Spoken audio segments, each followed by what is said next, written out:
My name is Kelly. I'm going to be your course director for the month. I have been teaching art creation for games for about 10 years. I started teaching in the rigging and scripting courses back before game art was a program. I worked in computer animation, and I focused my degree when I went to school in upstate New York on rigging, and then worked here for about 4 years in the rigging and scripting classes. They approached Chad Kendall because he was teaching a gaming class for the digital art and design program, and asked if he would head up this new program they wanted him to develop, which was the game art program. So there was a bunch of us at the time that were modding for games and working in Unreal 2 at the time that moved over into the game art program. We're about 10 years old at this point. We've all been working together for quite some time developing this program, making sure it stays updated with what's going on currently in the industry. We have advisory board come in quarterly that speak to students and also speak to us to let us know what's going on in gaming studios, also in architectural firms, and a lot of film studios are using engines now to create their productions.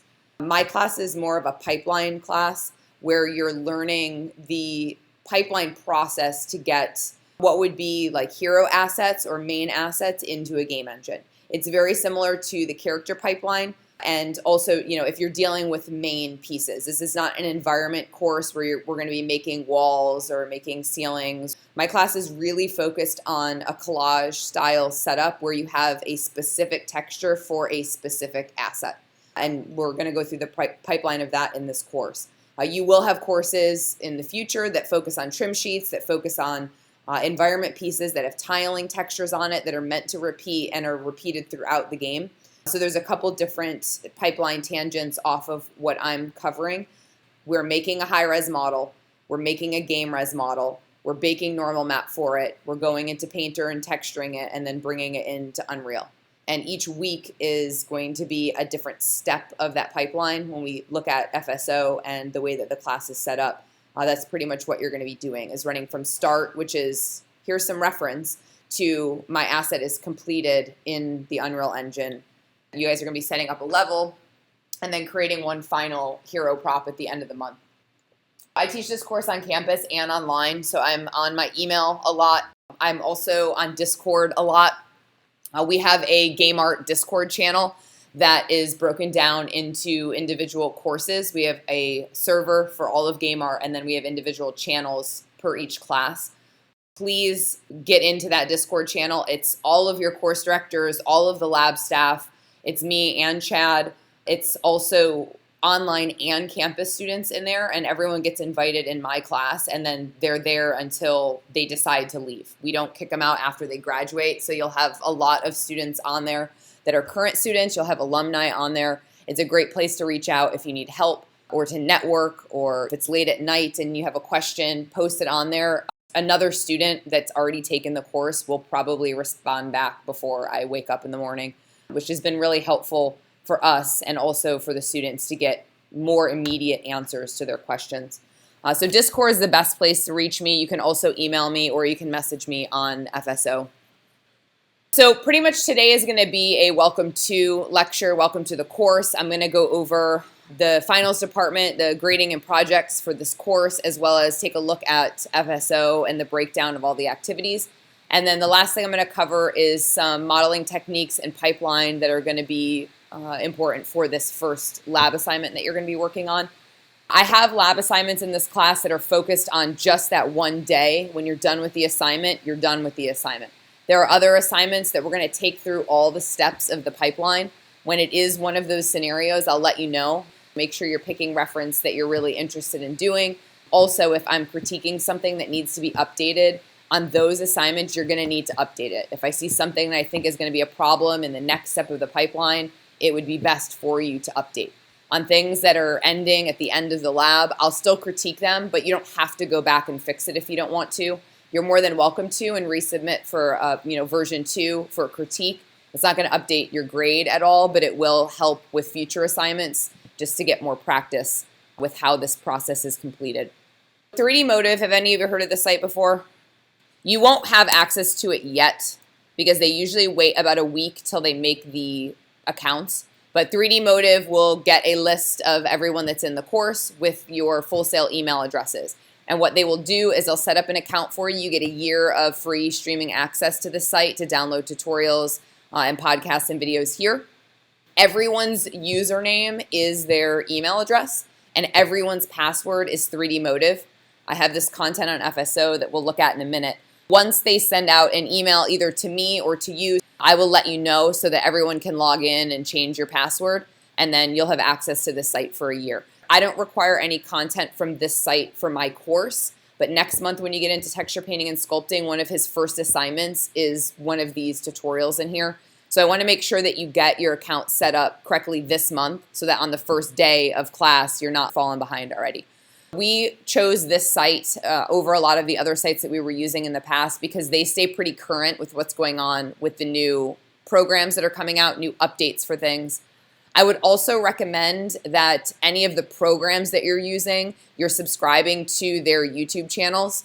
ZBrush has Z Classroom, which we're going to be using a little bit of ZBrush this month.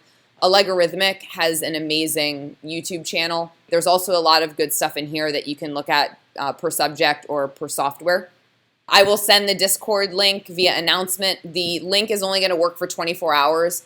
The way that our Discord is set up is we have channels that are just general channels. So if you have a hard surface question, if you have a character question that's not specific necessarily to a course, you can post it in this general channels. There's a program director channel, which this is Chad Kendall. This is how you can talk to him specifically, is ask any questions about the program, or if you have any general questions about the industry, this is where you can post those. Career development is a team that you're going to be working with about 3 months out of graduating, and they help you get your resume together. They'll also help you get your ArtStation page ready and help you find a job in the city that you want to live in the country that you want to live in the type of industry, if you want to get into games, if you want to get into architecture, if you want to get into recreating crime scenes for court. All of this stuff is stuff that you're going to be able to do after you're finished. If you want to work on a film or do cinematics for a game, you can do all of that. And then there's going to be specific channels for each course that you're taking where the course directors and the lab staff will be flagged, and portfolio as well. Naming conventions for this, just make sure that you're using your first and last name and then a -C for campus or -O for online. This is only viewable for us in here. It's not going to change your name in other servers that you're in. Just update your nickname. That way, for people that are answering the questions, they know online classes are slightly different than campus classes. So LinkedIn Learning is where you can access a lot of free tutorials as well. I do have a couple tutorials on there, which I'll have links to. You're just going to log in with your FSO login. A lot of times students get confused because it takes them to a site that looks very similar to LinkedIn. You're not logging in with your LinkedIn information. You're logging in with your Full Sail information to get to the learning site.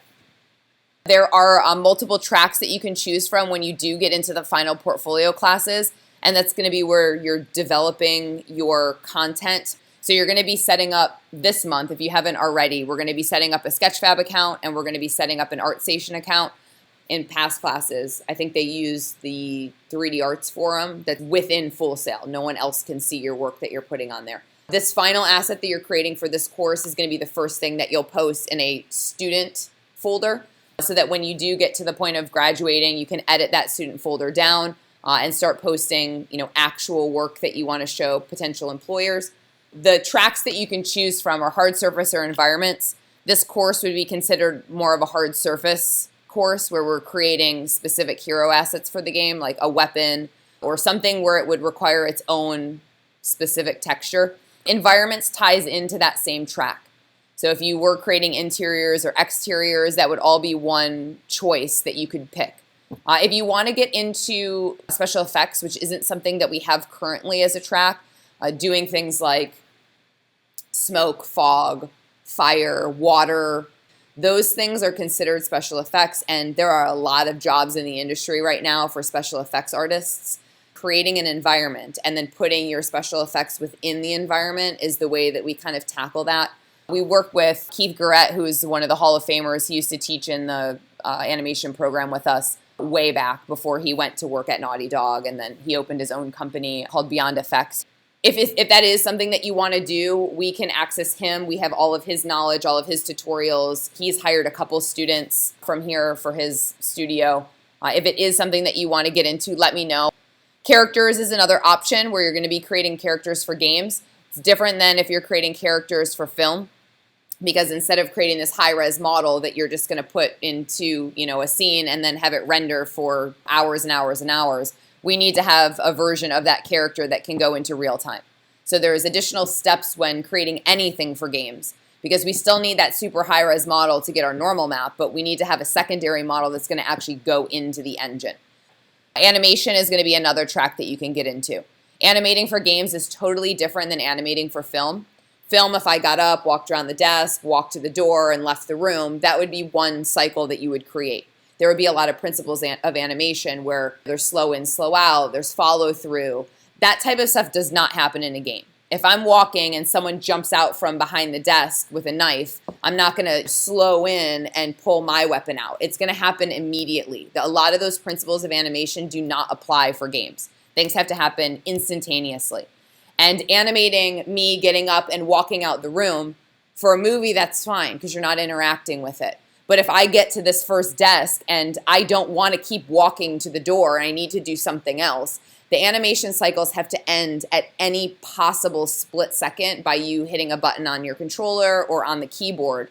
So animation cycles are not these long things. Cycles for games are like half of a second, maybe a second, and they're all blended together that can be ended at any moment. Also, you're working a lot with motion capture data and layer animating over things. So it's a totally different process than what you would be doing if you were working on a film. You can get on a cinematic team where you can't interact with cinematics other than just stop them from happening. So that would be a different process, and you would have more of the slow in, slow out and principles of animation if you did end up in a game studio, but on a cinematics team. Chad Kendall's email address is up there. He's the program manager if you need to reach out to him. Or you can reach out to me because I'm running the front end of the department if it's not something class specific. If it's class specific, just reach out to your course director. When it comes to professionalism, make sure if you're sending emails, you're doing it professionally. And if there's any assignments on FSO that are not weighted, still complete them because it's important stuff that you need to read. I'm not just wasting space on FSO by putting a bunch of stuff that you don't need. Each week, there's going to be a discussion board for you to fill out. You have a full week to do it, and they're 3% each, so just make sure you do it. I'll remind you when it's about to close that if you haven't done it, just do it. And they're focused on whatever we're doing during that week. And then the dailies, which are the assignments you're working on in lab, that's the bulk of your grade. All right, moving on. I'm going to go through FSO right now. So there's a welcome letter. Course overview is the course expectations of what you're doing for the class, which you can read over. A lot of it I'm already talking about right now. There's a contact information email etiquette. So my email, I'm hardly ever at my desk, so don't really even bother with that. Discord, that's the quickest way to get in touch with me.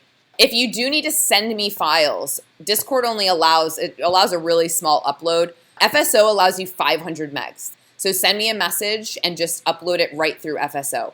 Please do not send me an email with an attachment. Full Sail quarantines most emails, even if it's a JPEG attachment. It definitely will not take zips. Maya files get quarantined all the time. I probably will not get the email. Send it via FSO. If you want to upload it to OneDrive, you all have a terabyte of free space with your Microsoft Office accounts. You can log on your OneDrive and upload it there and send me a link. There's email etiquette on how to email, but you guys can just message me through here.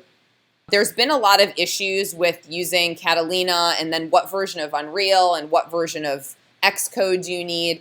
All three of those programs work together, and there's weird combinations of them that you need for things to work. I've found in almost every situation some combo of those programs that will have things work. So I'll spend some time with you trying to figure that out. I'm still on Mojave. I'm still also using Maya 2018. I'm using the most current service pack for it, which is 6. You can use 2019. That'll work fine as long as you're not going before 18. Do you all have ZBrush installed? We're only using it for one assignment this month. Next month, when you get into the character course, you're going to be in ZBrush the whole month. You can reach out to FSO support if you need your code and don't have it.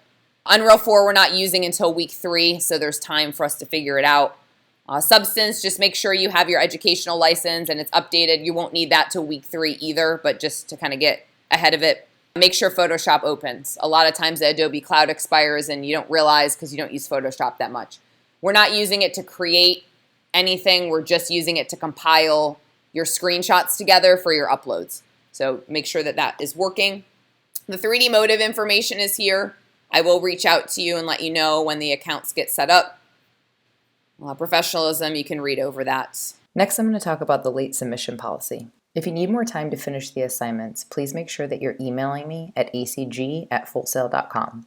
This is not something that you should be messaging me on Discord about. It needs to be documented in an email. All the weekly projects are due on Sunday at 11:59 p.m. If you're going to turn in late, I will give you an extension on the assignment, but so you are aware, anytime it's turned in on Monday, you'll lose 10 points. On Tuesday, it'll be a total of 20 points off, and on Wednesday, it will be 30 points off.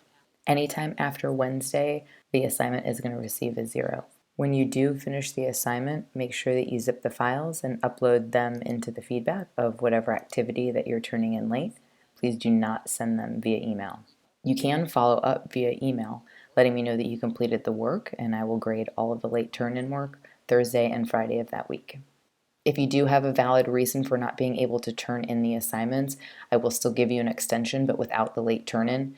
This falls under Full Sail's policy, and I would need documentation as to why you're turning in late. The way it's broken down is lesson 1 through 4, which is week 1 through 4, and it's focusing on each step of the pipeline. So the first step that we're going to be talking about is modeling.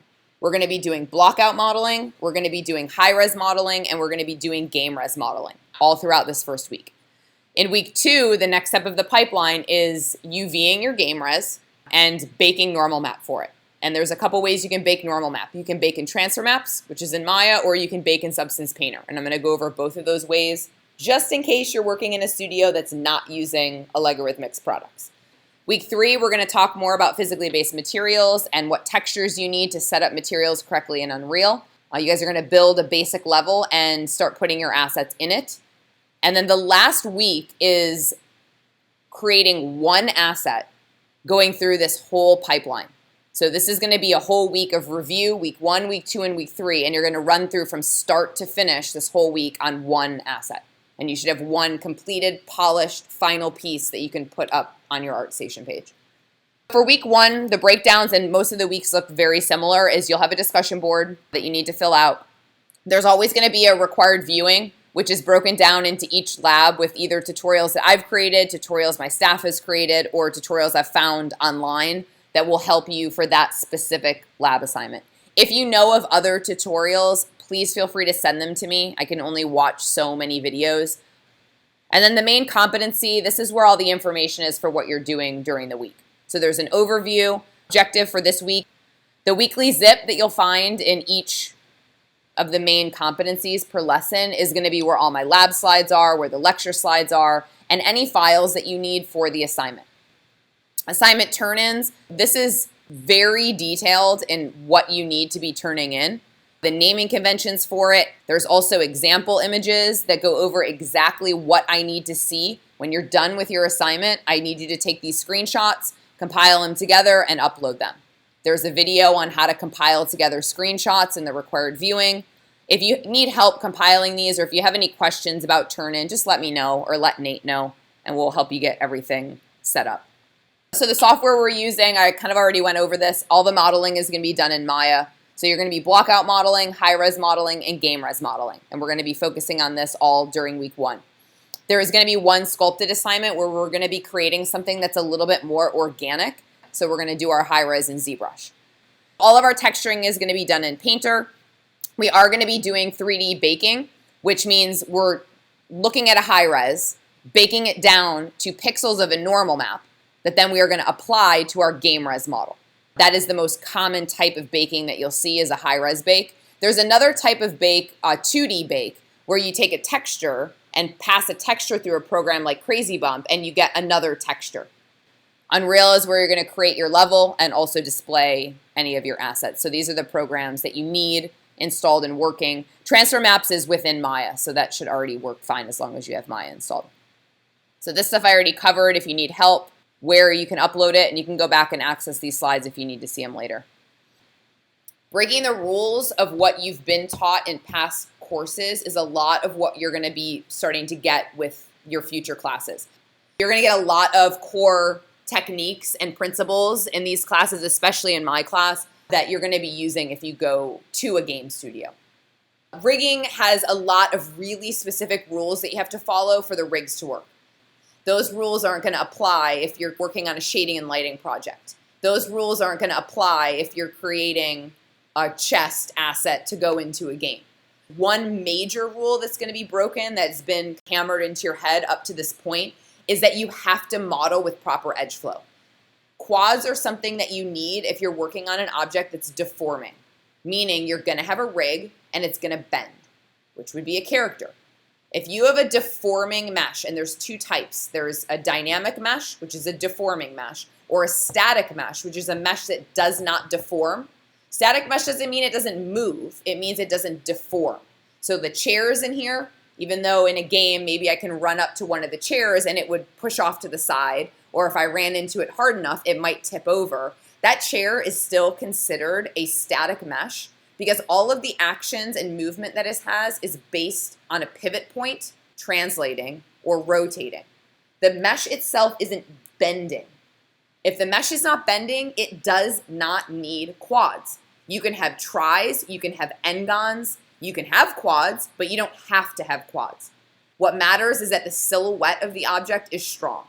And silhouette being when you look at something in 7 mode, this silhouette needs to be strong. You have to know what the object is by looking at it in silhouette. If you cannot tell what an object is at this point, you need to be adding more geometry.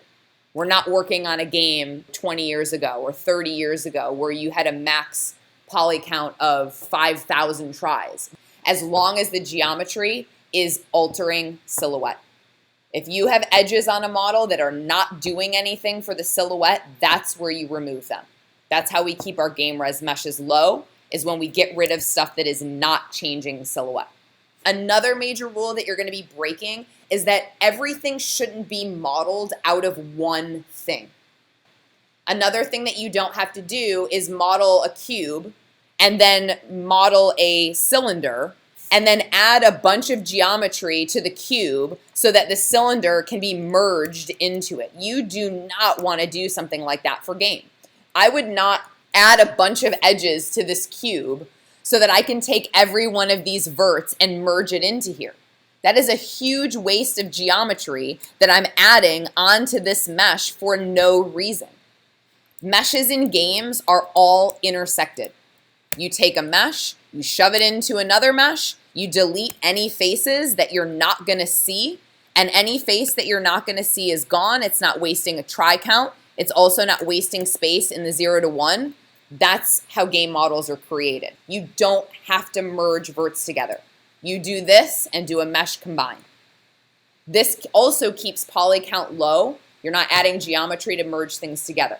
This is one of the main things that I see students not doing that harms them in so many of the steps that we're going to be doing in this pipeline. For example, this chair is not all one piece. On a factory line, the wheels come out separate, and then the base of the chair is separate. Where I'm sitting is separate. The back of the chair is separate, etc. So somebody or a machine glues them or solders them or nails them together. If they're separate pieces in real life, they should be separate pieces intersected together on your model. To UV something like this is so much easier than UVing a mesh that is all merge verted together and one big clump. And there's a bunch of other ones with UVing, and as we get into each assignment, I'm going to try as best as I can to focus on the rules you've learned and how to break them in situations. And it's going to depend on what issue arose. What problem is there today? How are we going to work through this problem? The more you've learned how to troubleshoot while you're in school, the better off you're going to be in any scenario in your job. Silhouette is going to be the most important aspect for you to be thinking about when you're creating your game res models. Today you're only going to be working on blockout and high res for your lab assignment. It's going to be a review because I know it's been a while since you've done any high-res modeling in your courses, so this is just going to be a refresher for you. But I will talk a lot more about game res models in Wednesday's lecture and also on Friday. In any scenario where you're creating for games, you want to make sure that your silhouette is strong. If your silhouette is not strong with the amount of tries that are available for main characters in games, then you're not modeling correctly. in my opinion, the hardest part about modeling for silhouette is knowing when you need model because it's changing the silhouette, and where you can get away with not modeling things in because the details are non-silhouette changing. Those situations, you can rely on a normal map to give the illusion that the information is there, and that line is hard to distinguish. There are certain aspects, like with this character, who I would consider a pretty high poly character if we're talking about high poly, low poly. That term, low poly, is relative. This is not a low poly count character, but this is the lowest poly count that this character will be before it goes into a game. Looking at this character, which is the same character, it just one has a wireframe overlay on it. Someone had to take this character into a sculpting program and sculpt it. It might have been 5 million, 10 million active points to get all of these little tiny grooves and indents and information on this metal armor that he has. There needs to be a lot of geometry on that model to sculpt those details. That model is considered the high-res version that has all of the little non-silhouette changing detail and the larger silhouette changing detail. After that model is created, an artist has to make a second version of that model that matches the silhouette exactly, but that does not have information in areas where there are non-silhouette changing details. So I can't trick you into thinking these boots are sticking out by putting a normal map on here. I can't trick you into thinking these canisters are there with normal map. Those have to actually be modeled in because they're silhouette changing details. The details in the hip part of this armor, I could never see that those were there at any angle I looked at that character. Even if I was standing behind that character squatting down, I could not tell that those indents were there. And when I say in silhouette, think about looking at the model like this. If you cannot see silhouette change on a model, it does not need to be there in game res. That's where you can start removing details. I can't see that these buckles are modeled onto this boot. Even if I was laying on the ground looking from the back of the shoe forward, I wouldn't be able to see those teeny little extrudes popping out, nor would I waste the poly count because when am I going to be looking at that? This type of thing can be done from high res to a normal map bake and then applied to your game res, which does not have the information in polys, but has it in lighting information that's baked in that normal map. That is the point of us making high-res models, is so that we can get a normal map. This is the game res version of this character. When this is brought into Unreal, it immediately becomes the highest res version that character is ever going to be. Outside of Unreal, we look at the game res as the lowest res we can get that character for the silhouette to still be strong and for it to look good. As soon as it's in the engine, it's the highest version it's ever going to be because of LODs. Everything LODs, this level of detail, nothing in game stays the game res poly count if you're far away from it. Looking at this scene, things that are closest to the camera are going to be the poly count of that game res when you imported it in. So this weapon is the game res weapon. You're looking at it at its highest possible res it's ever going to be in a game. If this character was holding that same weapon, this weapon is not going to be the same poly count. It's going to be a lower level of detail with less tries and less texture resolution because I don't need to see all these little tiny details way out there. This character is not going to be the same poly count as when it was brought into the engine. It's not going to be the same poly count as it would be here or whatever your hand is in a first-person shooter game. Your hand and your weapon are always going to be the most dense thing in your scene. The buildings that you're looking at here, these may be the highest res versions of this asset when it was brought into the engine. These buildings out here and the ones even farther out, when you get into big open world style games, the buildings off in the distance are map paintings on planes. And as you get closer to it, it pops into the asset itself.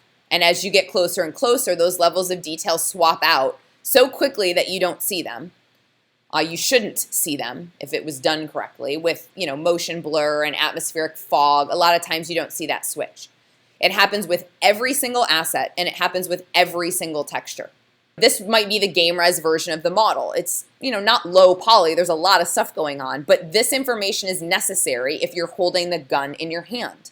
In games like The Order, where you can take your weapons, turn them around, and see all the different lighting information on it, that's the highest res version of that gun you're going to see in the game. The silhouette is strong enough even on this for you to tell what this object is. If you're looking at a weapon up on a wall, like in a store, deciding if you're going to buy it, it's not going to be the same res if you're holding it in your hand. And as long as it's reducing down where the silhouette stays, now it might be less interesting silhouette, but the silhouette is still there where it's necessary. You can reduce things down in other places where it's not necessary. I don't care that I see the scope that's round on a sniper rifle that's hundreds of yards away from me. This also happens with textures, where your textures will reduce as you get farther away. That's called mip mapping. That has to happen in game as well. If your textures do not reduce, you're dealing with the highest res versions of those textures that were imported and the poly counts that were imported. Your game's not going to run. Environments that have mip mapping that happen, and this thankfully happens automatically. All you have to do is import your textures as powers of 2. And hopefully you are aware of what these powers of 2 values are. So 32, 64, 128, 256, then goes up to 512, then 1024, then 2K, 4K, and 8K is still in testing right now. As long as you have those values, so 1024, 2048, as long as those are the numbers and the width and height of your texture, the engine can map this automatically. Modularity is also really important for any game. The more you're reusing, the more you can bring in. The more textures you're reusing, the more you can bring in and draw a call. If you're bringing in one asset that's only going to ever be that asset, it better be something that's really important. Most of the time, you are going to see lots of duplicated things around. Sometimes that's good.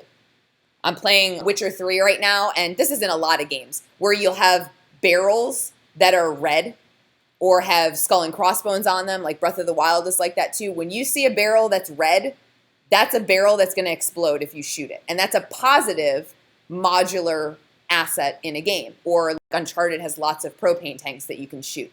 And they're always a bright color that stand out in a situation you can hit it and it's going to help you out. There are hundreds of other things that are modular that you don't even notice. A level designer would take your assets and start to build the levels in the game by maybe rotating a couple of the chairs. Some of the Centiques back here are laying down where some of the other ones are sitting up. That's off of a simple rotation. So having a couple versions of your assets allow a level designer to go nuts in the game.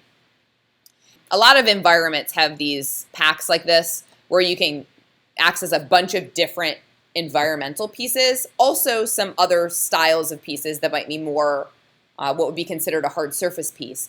They're just all duplicated around over and over again. And they're built like Legos, where you can take a wall piece out and a door piece fits in. Or you can take a wall piece out and a window piece fits in. Everything should be built modularly so that a level designer can build whatever they want to build with it. Looking at something like this building here, and sometimes you'll see when a game first comes out, they'll do like an art dump of all the concept and you'll be able to access a lot of their artwork after the game's release. A building like this would never be brought into an engine as this, because if it is, that's all it can ever be.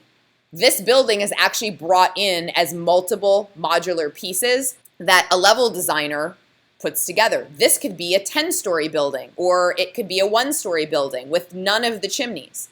Or maybe to change the silhouette a little bit, these aren't there. If any of you have played Far Cry or Breath of the Wild, where you're climbing up these giant towers, those towers, even though they're different, where the first radio tower you climb up one rope and you're at the top. At the end of the game, it's like this wobbling, crazy tall where you're jumping over way more distance between I-beam to I-beam. That's not a separate tower that's brought into the game. There is maybe 40 pieces. Here's a short rope and a long rope. Here's a wide I-beam. Here's a narrow I-beam. Here is a grating, and here's a grating with a hole in it. Those pieces are what level designers take and build what you're playing on. Unreal is a 1-to-1 ratio with Maya now. It didn't used to be. When Full Sail kind of picked up Unreal, Unreal Tournament 2, the game, came with the engine, and there was a handful of us that were working with that engine. And at the time, it was not user-friendly for artists at all.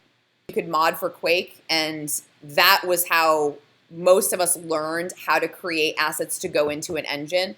And when Unreal Tournament 2 came out, I think it was like in 2004 or 2005, people started posting tutorials online, and websites and forums started popping up. Because the engine was free, there were coders that were also artists that were working on how can we get our art in this engine. So over time, and Unreal 2 was only offered for Windows. Unreal 3 also was only offered for Windows. They also didn't have a 1-to-1 ratio. So 1 foot was 16 Unreal units. So there was a lot of issues with proportions because Maya is centimeter based. When Unreal 4 came out, it's obviously for the Mac now. Also, they implemented PBR. They implemented tons of stuff for dynamics and for particle effects. And they also changed their unit measurements so that 1 Unreal unit equals 1 centimeter. So it's a lot easier to proportion things correctly now from 3D software programs to go into the engine. The character that we're using is 192 UUs, which is about 6 feet, about 4 feet wide. You don't have to worry about any of this calculation. I'm not going to give you, this thing needs to be 4 feet by 5 feet. It's just look at the character. If the asset works with the character, then you're good. I gave you that character so that you can have it in your scene always. It should always be the first step when you're creating block out is get that character in the scene. Your grid options are going to depend.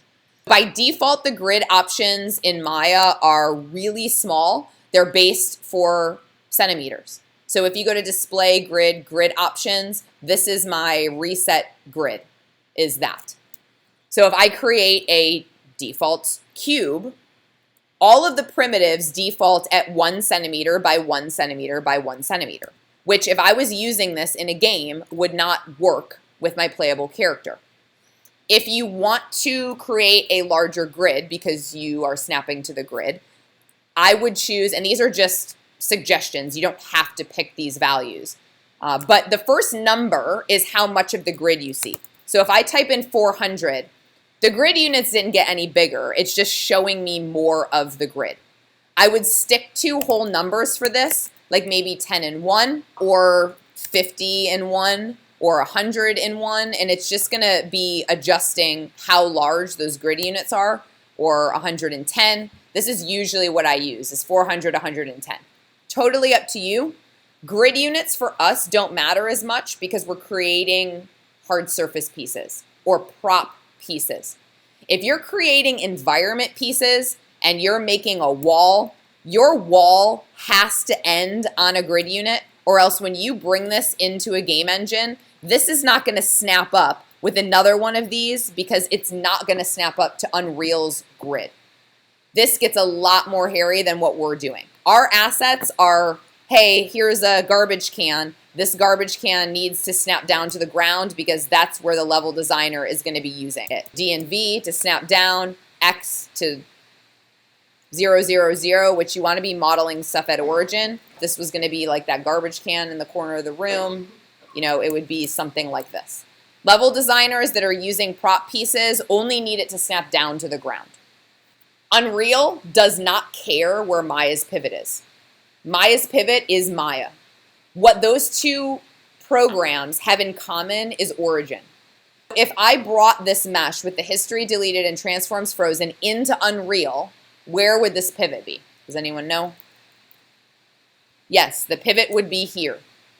It takes where the mesh's location is in relationship to origin, and that's where it puts the pivot. And if the level designer needed to rotate it around, they'd be rotating it like this. There is no way to change your pivot permanently in Unreal. I can temporarily move it when the mesh is selected, but as soon as I deselect that mesh, it goes back to wherever it was. It doesn't quite matter in the process of you modeling, but when you are ready to export out of here to go into Painter, to texture, your mesh has to be at origin or wherever you want it to be to move around. Breakdown sheets. This is going to be optional for every assignment this month. I don't care if you have a breakdown. Well, I care if you have a mental breakdown. I don't care if you have a breakdown sheet. Sheets are probably not going to be required for you to have for quite some time, and they might not even make sense yet until you understand the pipeline. This is your planning, and you can't plan if you don't know what you're doing yet. You should at least be thinking about how the object would be made in real life. This leg of the chair is not made out of the same piece of wood as this part of the chair or as this part. These are going to be cut separately and then probably glued with wood glue and nailed together or screwed together. There are not 30 pieces that are unique on this object. There's maybe 5, and that's what a breakdown sheet would show you. You are specifying what is a unique piece on this, and everything else you can duplicate. This is the same as the other 3, same as those 2. This is unique, unique, unique. This can be duplicated. This is its own unique piece. This is one that my student did for the power brick that you're going to be working on today, if you choose. The old power brick, and I have a couple of them up here if you want to use them for reference, not yours. Your power bricks don't have all the pins and cool stuff on them that's going to help you learn how to model better. But she went through and actually color-coded each piece of the power brick so she knew what to actually model and what she could duplicate. The flippers are the same. She modeled one and duplicated it over. These 2 pins are the same. She modeled one and duplicated it over. The pins are not part of the brick. They are separate pieces that you're just going to intersect in. And if you model things that way, it makes the modeling process a lot easier. Know that there are things that we can use in UVing that if you UV one of these pieces, you can copy paste the UVs. So you don't have to worry about, well, I duplicated 4 of these legs, so I have to UV all 4 of them. No, UV one of them and duplicate it around, or UV one of them and then copy paste the UVs to the other 3 legs. It's called transfer attributes. I will go over that with you when we get into UVing. By the end of the month, you should be able to create one. The first step of any of the assignments that you're modeling, including today's assignment, is creating a blockout. You are always going to want to start with a blockout. Blockouts should be very simple, just primitives. Make a cube, make a cylinder, scale it, put it where it needs to be. It does not have to have bevels. It does not have to have holding edges. If you want to add some extrudes in or even just use placeholders to shove into the model for where you may be extruding, this is a very important step that gets done wrong the most of anything I teach, is that people are unable to look at an image or a thing in real life and see it. They have in their head, well, this brick is a cube, it's square, I'm going to make it square and the pin's round, but not, well, this isn't really, yes, it's square from the top down, but it's not the same height as it is width. This pin is a certain size in relationship to this. Those types of things we have a hard time seeing. You should have your reference open at all times. Please don't put the reference into Maya as image planes. None of these are orthographic. They're not meant to be modeled on top of because they're not front, top, side. Make these simple because if you have to alter the proportions, it's really easy to do. After this stage is done, and you've got local proportions, local meaning everything works on itself. Then you worry about the global proportions dealing with the character. The local proportions is what matters. I do need to see the global proportions when you turn in your screenshot, but you don't have to deal with that until you turn in your screenshot. If this was my block out, I would duplicate this over and then start making my high res. High res modeling is going to be built for 3 mode. 3 mode in Maya is going to be a preview of what this is going to look like smooth. I do not want to smooth it because what happens is then I have a crap load of geometry to deal with when I'm working on my model. I want to just do the 3, which shows me what it will look like. The model needs to look like the reference in 3 mode. This doesn't look anything like this in 3 mode because I don't have enough geometry to hold up the structure. This is where you start to add in holding edges. Holding edges are going to be your best bet for creating any type of roundness to your model. Holding edges are shift right mouse, insert an edge loop, or you can use the multi-cut tool. So if I add edges, and holding edges are added normally for every physical edge of the model. So a physical edge of the model would be considered this edge. It's making the model what it is. Everything on this is a physical edge. Now on this model, I still have the physical edges that are making this model what it is, but I've added holding edges. And I added them pretty far away from the physical edge. So if I hit 3 on this, I'm going to get a nice round looking edge. If I go back to 1 mode and move these edges closer to the physical edge of the model, when I hit 3, I'm going to have a lot sharper of an edge because I added those holding edges closer. This is what you're doing for the assignment. Flipping back and forth between 1 and 3, adding holding edges that are farther apart for wider edges, closer together for edges that you need to be more sharp.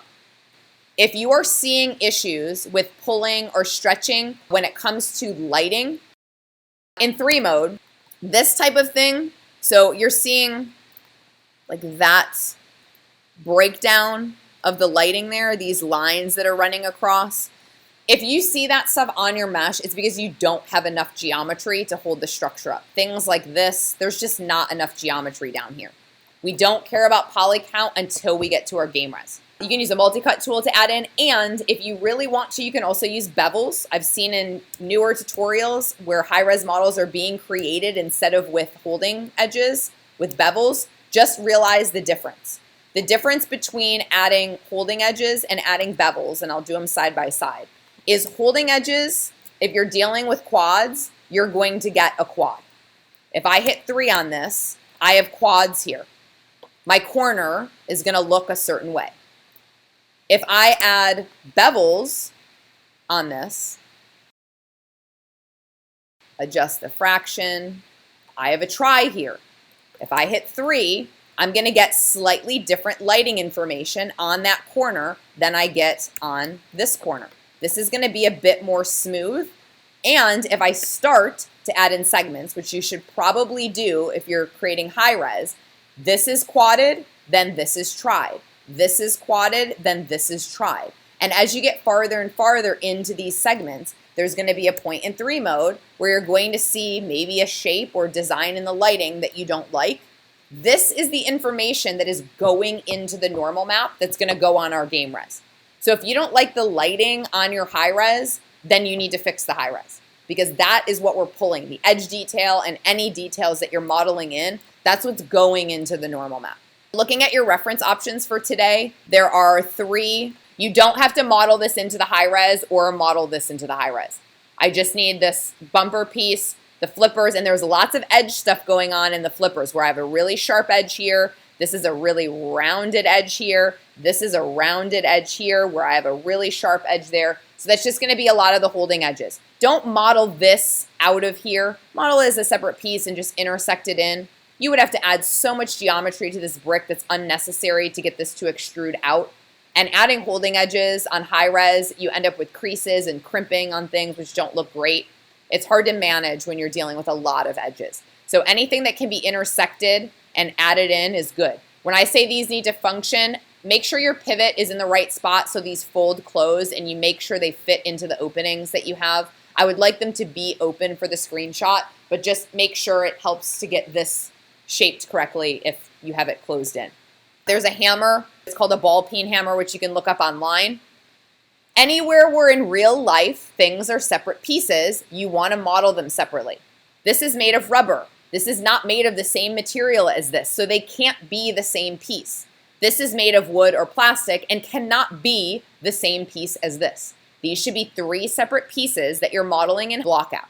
Not, well, these pins are pretty small. I don't have to model them into block out. You have to model them eventually. You might as well get the proportions right and then never have to think about the proportions again, which you won't have to do in high res or game res if you model the block out correctly. These are pretty easy to make. This gets a little bit difficult because there's some hard edges that you need and some organic shapes that you need to add. Same thing with the mouse. The mouse is a bit more organic as well. If you're not super comfortable modeling high res, you might want to work on the power brick. Or if you want to try the hammer, there is a full tutorial on modeling this. There is no sound because he recorded it while he was in lab, but he does go over how to create that hammer. So it's modeling the hammer, put it on 2 times speed, which you can do on YouTube pretty easily, and just fly through it. He goes through on how to add all of the edges so they look correct on the hammer head, and you get the shapes down.